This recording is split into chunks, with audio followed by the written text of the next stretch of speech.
واتبعت ملة آبائي إبراهيم وإسحاق ويعقوب ما كان لنا أن نشرك بالله من شيء ذلك من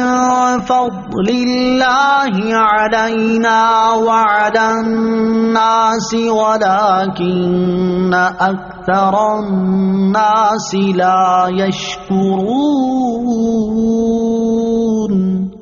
ترجمہ: اور میں نے اپنے باپ دادا ابراہیم اور اسحاق اور یعقوب کے دین ہی کی پیروی کی۔ ہمارے لیے ہرگز جائز نہیں کہ ہم کسی چیز کو اللہ کا شریک ٹھہرائیں، یہ ہم پر اور لوگوں پر اللہ کا ایک فضل ہے، مگر اکثر لوگ شکر نہیں کرتے۔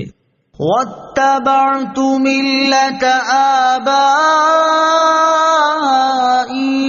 اور میں نے اپنے باپ دادا کا دین اختیار کیا۔ تفسیر صراط الجنان میں ہے، حضرت یوسف علیہ السلام نے اپنے معجزے کا اظہار فرمانے کے بعد یہ بھی ظاہر فرما دیا کہ آپ خاندان نبوت سے ہیں اور آپ کے آباء و اجداد انبیاء علیہ السلام ہیں جن کا بلند مرتبہ دنیا میں مشہور ہے۔ اس سے آپ علیہ السلام کا مقصد یہ تھا کہ سننے والے آپ کی دعوت قبول کریں اور آپ کی ہدایت مانیں، اور فرمایا کہ ہمارے لیے ہرگز جائز نہیں کہ ہم کسی چیز کو اللہ تبارک و تعالی کا شریک ٹھہرائیں، نیز توحید اختیار کرنا اور شرک سے بچنا ہم پر اور لوگوں پر اللہ تعالیٰ کا ایک فضل ہے، مگر اکثر لوگ ان نعمتوں پر شکر نہیں کرتے جو اللہ تعالیٰ نے انہیں عطا کی ہیں، اور ان کی ناشکری یہ ہے کہ وہ اللہ عز و جل کی عبادت بجا نہیں لاتے اور مخلوق پرستی کرتے ہیں۔ یا صاحبی السجن اارباب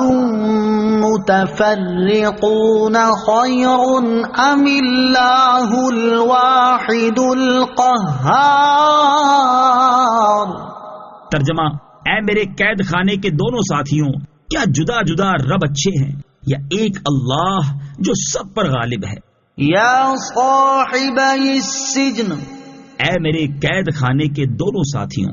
تفسیر صراط الجنان میں ہے، حضرت یوسف علیہ السلام نے اپنے قید خانے کے ساتھیوں سے فرمایا کہ کیا جدا جدا رب جیسا کہ بت پرستوں نے بنا رکھے ہیں کہ کوئی سونے کا، کوئی چاندی کا، کوئی تانبے کا، کوئی لوہے کا، کوئی لکڑی کا، کوئی پتھر کا، کوئی اور کسی چیز کا، کوئی چھوٹا کوئی بڑا، مگر سب کے سب نکمے، بیکار، نہ نفع دے سکے نہ ضرر پہنچا سکیں۔ ایسے جھوٹے معبود اچھے ہیں یا ایک اللہ تعالیٰ جو سب پر غالب ہے کہ نہ کوئی اس کا مقابل ہو سکتا ہے، نہ اس کے حکم میں دخل دے سکتا ہے، نہ اس کا کوئی شریک ہے نہ نظیر، سب پر اس کا حکم جاری اور سب اس کی ملک میں ہیں۔ تبلیغ میں الفاظ نرم اور دلائل مضبوط استعمال کرنے چاہیے۔ اس آیت سے معلوم ہوا کہ تبلیغ میں الفاظ نرم اور دلائل کبھی استعمال کرنے چاہیے، جیسے حضرت یوسف علیہ السلام نے نرم الفاظ کے ساتھ ان دو افراد کو اسلام قبول کرنے کی طرف مائل کیا۔ ما تعبدون من دونه الا اسماء سميتموها انتم وآباؤكم ما انزل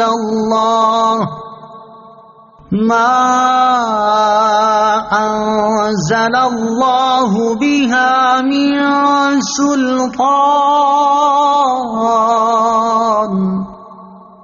ان الحكم الا لله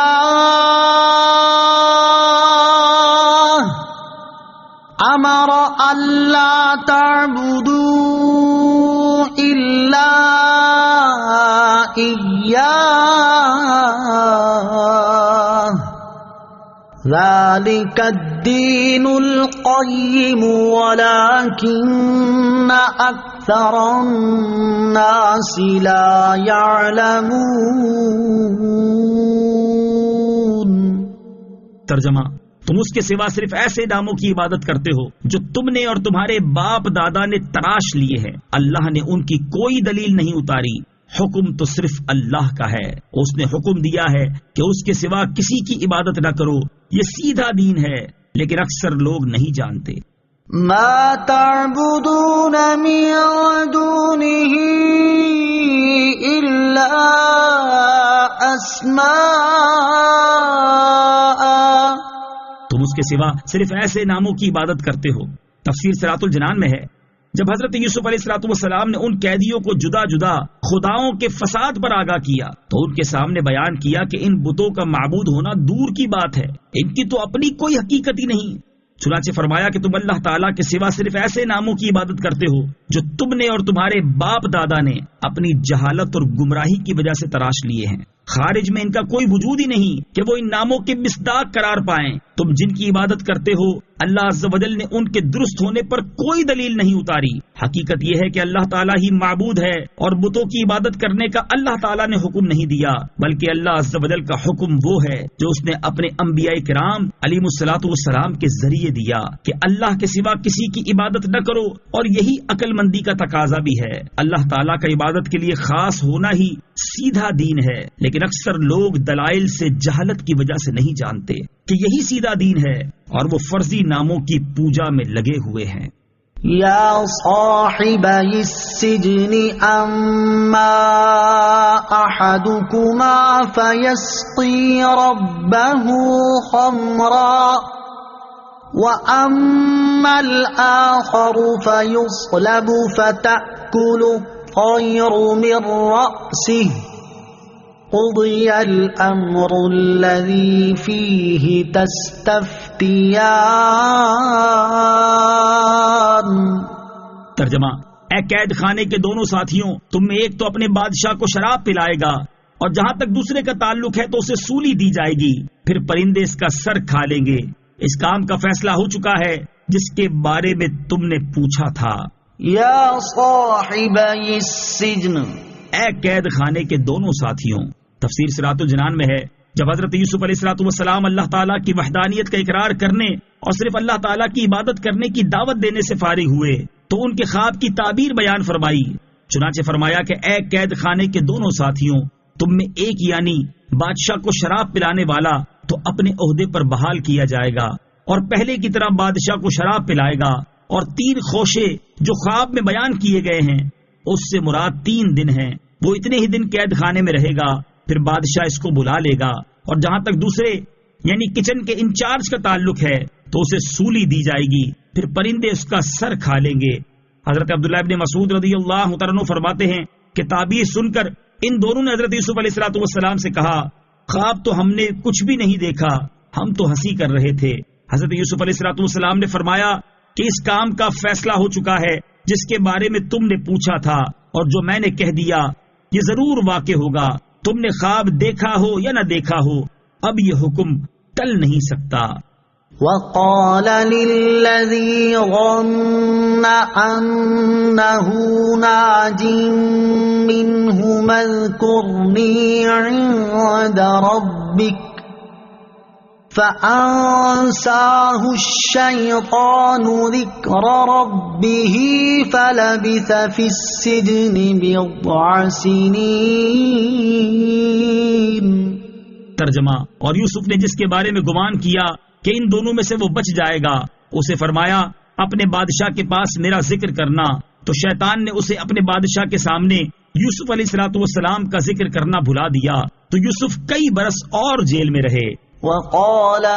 اور فرمایا، تفسیر صراط الجنان میں ہے، یعنی حضرت یوسف علیہ السلام نے اپنے علم سے ساقی کے بارے میں جان لیا تھا کہ وہ بچ جائے گا، تو اس سے فرمایا اپنے بادشاہ کے پاس میرا ذکر کرنا اور میرا حال بیان کرنا کہ قید خانے میں ایک مظلوم بے گناہ قید ہے، اور اس کی قید کو ایک زمانہ گزر چکا ہے۔ شیطان نے اسے بادشاہ کے سامنے حضرت یوسف علیہ السلام کا ذکر کرنا بھلا دیا، جس کی وجہ سے حضرت یوسف علیہ السلام کئی برس اور جیل میں رہے۔ اکثر مفسرین اسی طرف ہیں کہ اس واقعے کے بعد حضرت یوسف علیہ السلام 7 برس اور قید میں رہے، اور 5 برس پہلے رہ چکے تھے۔ اس مدت کے گزرنے کے بعد جب اللہ تعالیٰ کو حضرت یوسف علیہ السلام کا قید سے نکالنا منظور ہوا تو مصر کے شاہ اعظم ریان بن ولید نے ایک عجیب خواب دیکھا، جس سے اس کو بہت پریشانی ہوئی، اور اس نے ملک کے جادوگروں اور کاہنوں اور تعبیر دینے والوں کو جمع کر کے ان سے اپنا خواب بیان کیا۔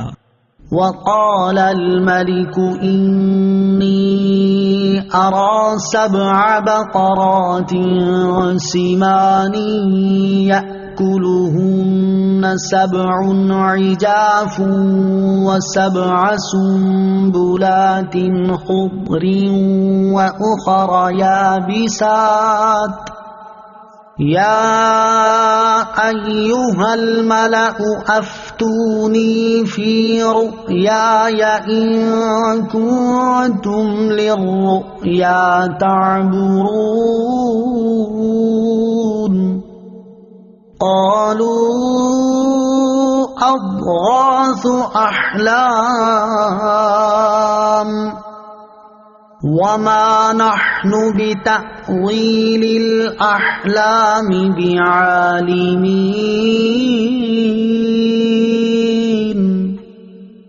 وقال الذي نجا منهما وادكر بعد أمة أنا أنبئكم بتأويله فأرسلون. ترجمہ: اور بادشاہ نے کہا میں نے خواب میں 7 موٹی گائیں دیکھی جنہیں 7 دبلی پتلی گائیں کھا رہی ہیں اور 7 سرسبز بالیاں اور دوسری خشک بالیاں دیکھی. اے درباریوں، اگر تم خوابوں کی تعبیر جانتے ہو تو میرے خواب کے بارے میں مجھے جواب دو. انہوں نے کہا یہ جھوٹے خواب ہیں اور ہم ایسے خوابوں کی تعبیر نہیں جانتے. اور 2 قیدیوں میں سے بچ جانے والے نے کہا اور اسے ایک مدت کے بعد یاد آیا میں تمہیں اس کی تعبیر بتاؤں گا، تم مجھے یوسف کے پاس بھیج دو. وقال الذي نجا منهما، اور 2 قیدیوں میں سے بچ جانے والے نے کہا. تفسیر صراط الجنان میں ہے یعنی شراب پلانے والا کہ جس نے اپنے ساتھی کچن کے انچارج کی ہلاکت کے بعد قید سے نجات پائی تھی اور اسے ایک مدت کے بعد یاد آیا تھا کہ حضرت یوسف علیہ السلام نے اس سے فرمایا تھا کہ اپنے آقا کے سامنے میرا ذکر کرنا. اس نے کہا میں تمہیں اس کی تعبیر بتاؤں گا، تم مجھے قید خانے میں بھیج دو، وہاں خواب کی تعبیر کے ایک عالم ہیں. چنانچہ بادشاہ نے اسے بھیج دیا اور وہ قید خانے میں پہنچ کر حضرت یوسف علیہ السلام کی خدمت میں عرض کرنے لگا یوسف ایھا الصدیق افتنا فی 7 بقرات سمان يأكلهن 7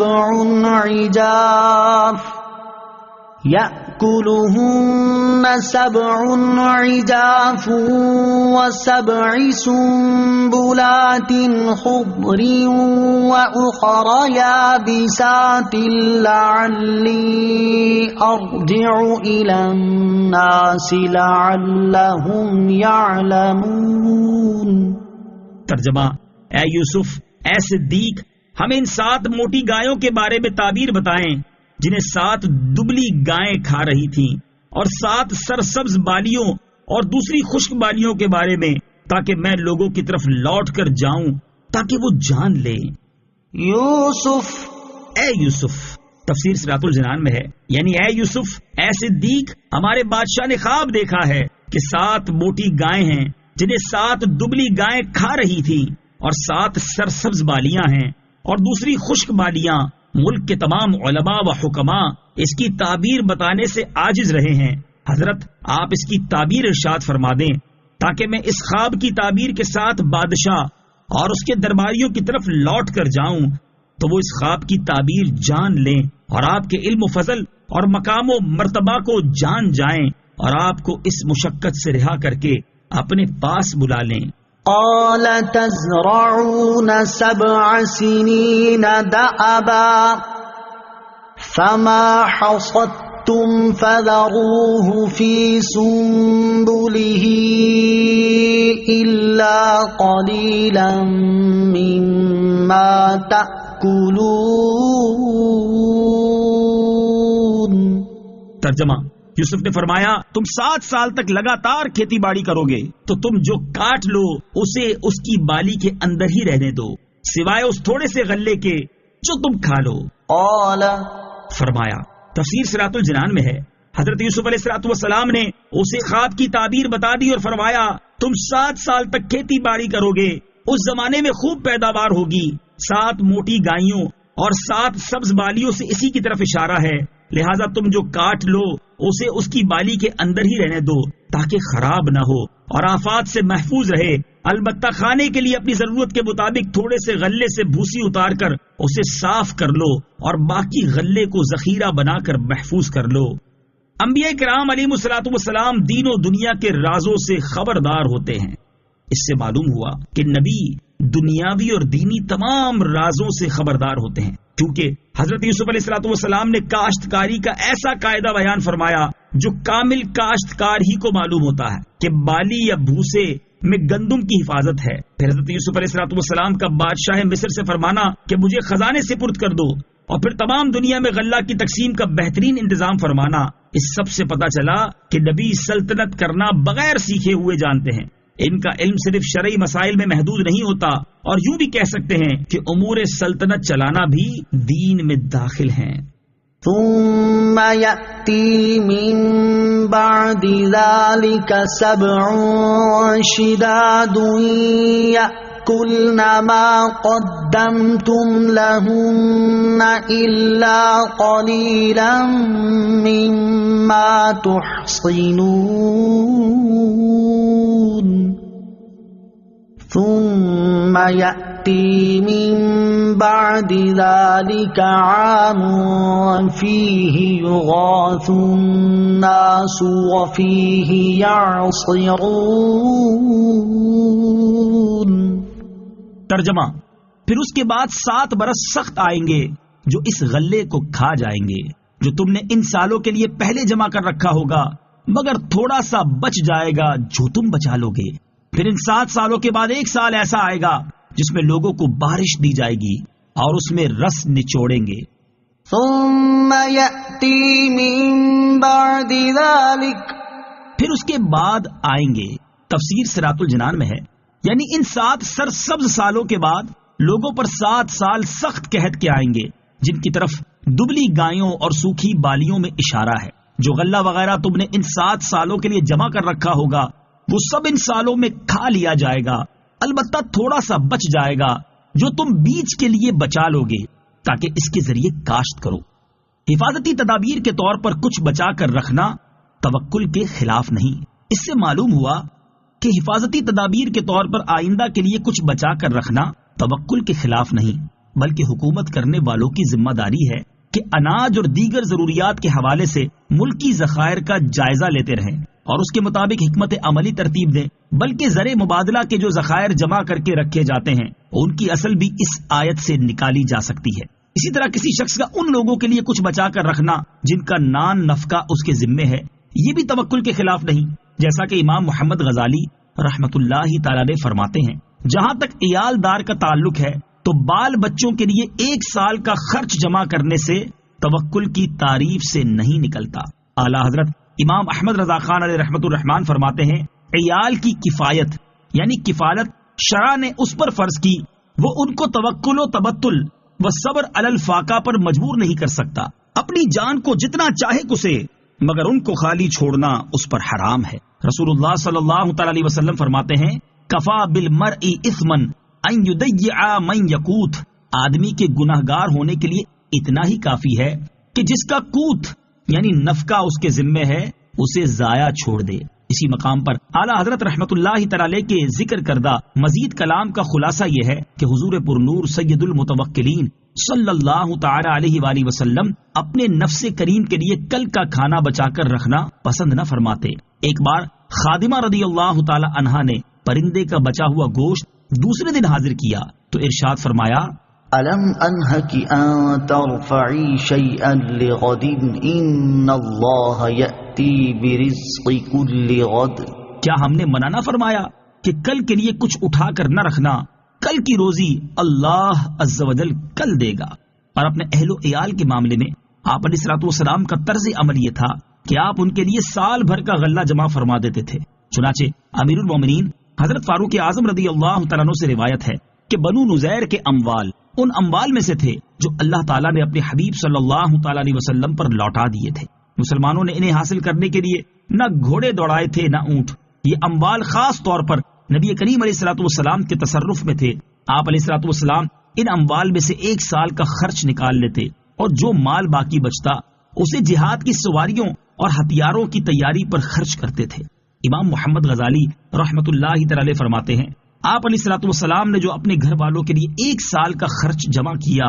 تو اس کا مطلب یہ نہیں کہ آپ کا دل یا آپ کے اہل خانہ کے دل کمزور تھے، بلکہ آپ علیہ الصلوۃ والسلام نے یہ کام امت کے کمزور لوگوں کے لیے سنت بنانے کی خاطر ایسا کیا، اور آپ علیہ الصلوۃ والسلام نے اس بات کی خبر دی کہ اللہ تعالیٰ اس بات کو پسند کرتا ہے کہ جس طرح عزیمت یعنی اصل حکم پر عمل کیا جاتا ہے، اسی طرح کمزور لوگوں کی دل جوئی کے لیے رخصت پر بھی عمل کیا جائے، تاکہ ان کی کمزوری ان کو مایوسی تک نہ لے جائے اور وہ انتہائی درجے تک پہنچنے سے عاجز ہونے کی وجہ سے آسان نیکی بھی چھوڑ دیں۔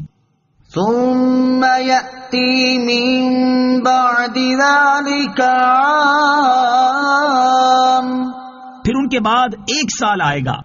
تفسیر صراط الجنان میں ہے یعنی سخت قحط والے 7 سالوں کے بعد 1 سال ایسا آئے گا جس میں لوگوں کو بارش دی جائے گی، اس میں لوگ انگوروں کا رس نچوڑیں گے اور تل اور زیتون کا تیل نکالیں گے۔ مراد یہ ہے کہ یہ سال بڑی برکت والا ہوگا، زمین سرسبز و شاداب ہوگی اور درخت خوب پھلیں گے۔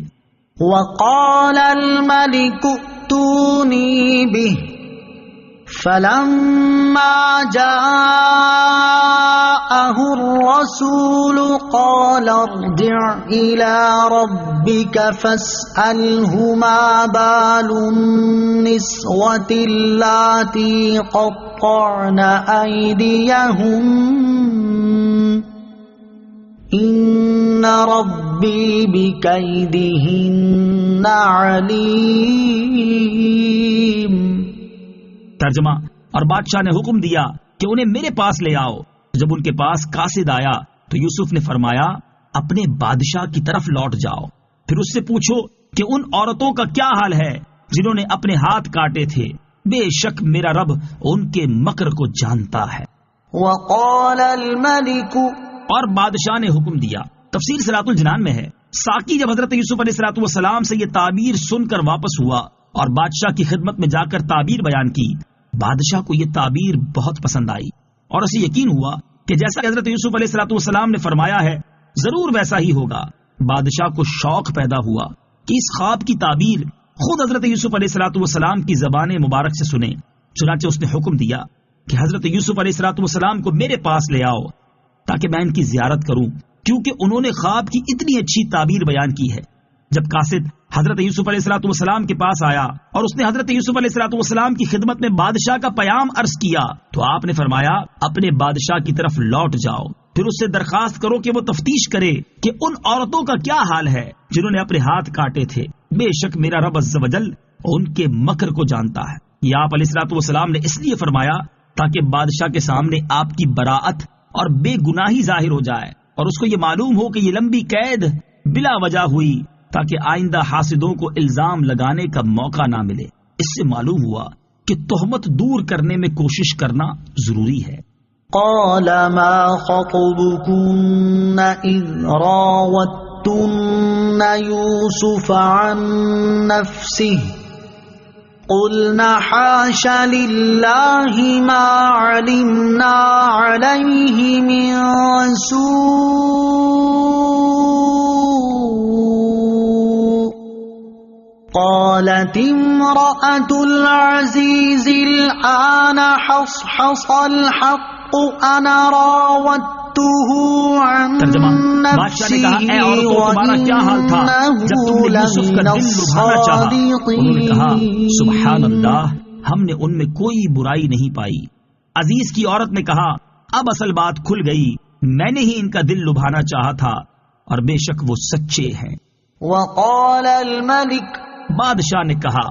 تفسیر صراط الجنان میں ہے جب قاصد حضرت یوسف علیہ الصلوۃ والسلام کے پاس سے پیام لے کر بادشاہ کی خدمت میں پہنچا تو بادشاہ نے پیام سن کر ہاتھ کاٹ لینے والی عورتوں کو جمع کیا اور ان کے ساتھ عزیز مصر کی عورت کو بھی بلایا۔ پھر بادشاہ نے ان سے کہا اے عورتوں، اپنے صحیح حالات مجھے بتاؤ کہ کیا ہوا تھا جب تم نے حضرت یوسف علیہ الصلوۃ والسلام کا دل لبھانا چاہا، کیا تم نے ان کی جانب سے اپنی طرف کوئی میلان پایا؟ عورتوں نے جواب دیا سبحان اللہ، ہم نے ان میں کوئی برائی نہیں پائی۔ عزیز مصر کی عورت یعنی زلیخا نے کہا اب اصل بات ظاہر ہو گئی ہے، حقیقت یہ ہے کہ میں نے ہی ان کا دل لبھانا چاہا تھا اور بے شک وہ اپنی بات میں سچے ہیں۔ حضرت زلیخا رضی اللہ تعالی عنہا کو برے لفظوں سے یاد کرنا حرام ہے۔ یاد رہے اس آیت میں حضرت زلیخا رضی اللہ تعالی عنہا کی توبہ کا اعلان اللہ تعالیٰ نے فرما دیا، کیونکہ انہوں نے اپنے قصور کا اعتراف کر لیا، اور قصور کا اقرار توبہ ہے۔ لہذا اب حضرت زلیخا رضی اللہ تعالی عنہا کو برے لفظوں سے یاد کرنا حرام ہے، کیونکہ وہ حضرت یوسف علیہ الصلوۃ والسلام کی صحابیہ اور ان کی مقدس بیوی تھی۔ اللہ تعالیٰ نے بھی ان کے قصوروں کا ذکر فرما کر ان پر غضب ظاہر نہ فرمایا، کیونکہ وہ توبہ کر چکی تھی، اور توبہ کرنے والا گناہگار بالکل بے گناہ کی طرح ہوتا ہے۔ ذلك ليعلم أني لم أخنه بالغيب وأن الله لا يهدي كيد الخائنين۔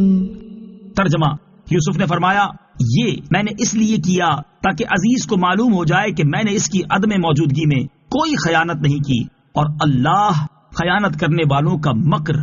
نہیں چلنے دیتا۔ ذالک، یہ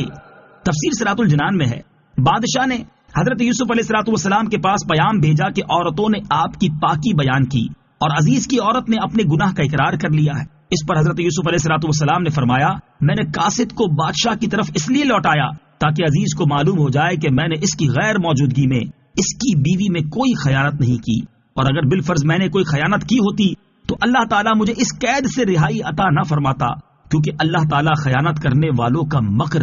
نہیں چلنے دیتا۔ اس سے معلوم ہوا کہ جھوٹ کو فروغ نہیں ہوتا اور سانچ کو آنچ نہیں آتی، مکار کا انجام خراب ہوتا ہے۔ اخلاقی خیانت مذموم وصف اور اخلاقی امانت داری قابل تعریف وصف ہے۔ اس سے یہ بھی معلوم ہوا کہ اخلاقی خیانت انتہائی مذموم وصف ہے اور اس سے ہر ایک کو بچنا چاہیے، اور اخلاقی امانت داری ایک قابل تعریف وصف ہے جسے ہر ایک کو اختیار کرنا چاہیے۔ آنکھ کی خیانت کے بارے میں اللہ تبارک و تعالی ارشاد فرماتا ہے يعلم خائنة الأعين وما تخفي الصدور۔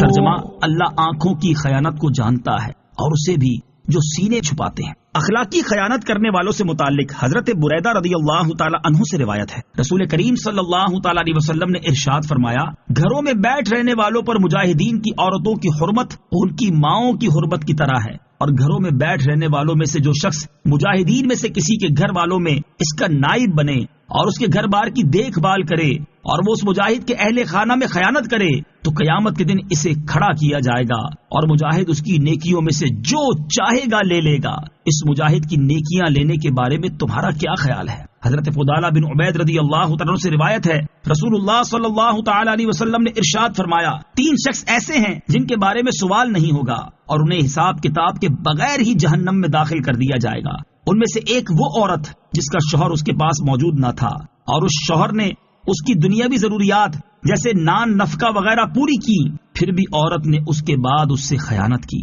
اور اخلاقی خیانت سے بچنے والوں کے بارے میں حضرت ابو ہریرہ رضی اللہ تعالیٰ عنہ سے روایت ہے کہ حضور انور صلی اللہ تعالی علیہ وآلہ وسلم نے ارشاد فرمایا 7 افراد ایسے ہیں جنہیں اللہ عز و جل اس دن اپنے عرش کے سائے میں جگہ عطا فرمائے گا جس دن اس کے عرش کے سوا کوئی سایہ نہ ہو۔ ان میں ایک وہ شخص ہے جسے کسی منصب و جمال والی عورت نے اپنے ساتھ برائی کرنے کے لیے طلب کیا تو اس نے کہا کہ میں اللہ تعالیٰ سے ڈرتا ہوں۔ اللہ تعالیٰ ہمیں اخلاقی خیانت کرنے سے محفوظ فرمائے اور اخلاقی طور پر بھی امانت دار بننے کی توفیق عطا فرمائے، آمین بجاہ النبی الامین صلی اللہ تعالی علیہ وسلم۔ وما أبرئ نفسي إن النفس لأمارة بالسوء إلا ما رحم ربي إن ربي غفور رحيم۔ ترجمہ، اور میں اپنے نفس کو بے قصور نہیں بتاتا، بے شک نفس تو برائی کا بڑا حکم دینے والا ہے، مگر جس پر میرا رب رحم کرے بے شک میرا رب بخشنے والا مہربان ہے۔ وما أبرئ نفسي، اور میں اپنے نفس کو بے قصور نہیں بتاتا۔ تفسیر صراط الجنان میں ہے زلیخا کے اقرار اور اعتراف کے بعد حضرت یوسف علیہ السلام نے جب یہ فرمایا کہ میں نے اپنی براءت کا اظہار اس لیے چاہا تھا کہ عزیز کو یہ معلوم ہو جائے کہ میں نے اس کی غیر موجودگی میں خیانت نہیں کی اور اس کے اہل خانہ کی حرمت خراب کرنے سے بچا رہا ہوں، اور جو الزام مجھ پر لگائے گئے ہیں میں ان سے پاک ہوں، تو اس کے بعد حضرت یوسف علیہ السلام کا خیال مبارک اس طرف گیا کہ میری ان باتوں میں اپنی طرف پاکی کی نسبت اور اپنی نیکی کا بیان ہے، ایسا نہ ہو کہ اس میں کسی قسم کی خود پسندی کا شائبہ آنے کی کوشش کرے۔ چنانچہ آپ علیہ السلام نے اللہ تعالیٰ کی بارگاہ میں عاجزی و انکساری کا اظہار کرتے ہوئے عرض کیا کہ اے میرے اللہ عز و جل، میں اپنے نفس کو بے قصور بتاتا ہوں، نہ مجھے اپنی بے گناہی پر ناز ہے اور نہ میں گناہ سے بچنے کو اپنے نفس کی خوبی قرار دیتا ہوں۔ نفس کی جنس کا تو یہ حال ہے کہ وہ برائی کا بڑا حکم دینے والا ہے، لیکن میرا رب عز و جل اپنے جس مخصوص بندے کو اپنے فضل و کرم سے معصوم کر دے تو اس کا برائیوں سے بچنا اللہ عز و جل کے فضل اور اس کی رحمت سے ہے، اور معصوم کرنا اللہ عز و جل کا کرم ہے۔ بے شک میرا رب عز و جل اپنے بندوں کے گناہوں کو بخشنے والا اور ان پر مہربان ہے۔